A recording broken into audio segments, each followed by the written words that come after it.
So my new context is, I just want to make a difference. I don't care what I'm doing. I don't care what about much else. I just want to make a difference.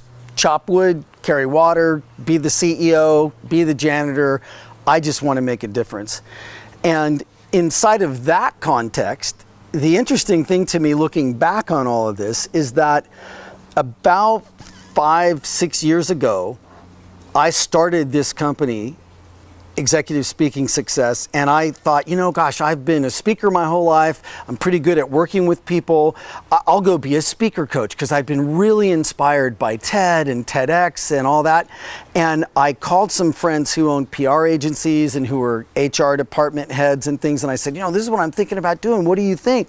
And they all said, oh, you don't want to be a speaker coach, dude. That's terrible. They're a dime a dozen. That's horrible. You'll never make any money at that.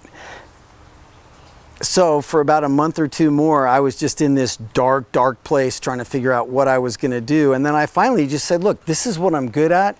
This is the value I have to provide. I've seen the difference I can make for people because I'd been doing it already.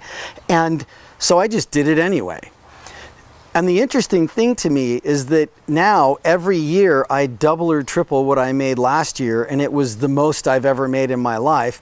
And I think the big lesson for me is the context, I'm here to make a difference, and noticing that when I was focused on making money, I was in debt.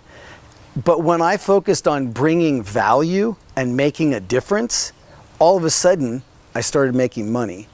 So all that time I spent in the woods, and I gotta say, I spent a long time in the woods, it feels like, feeling like a failure, failing, trying, not succeeding, bumping into things, doing things wrong, blowing my first talk at TED, all that stuff turns out to be super valuable when I'm working with people. Because number one, I have a lot of compassion. Like, there's almost nothing you can do that's dumber than anything I did.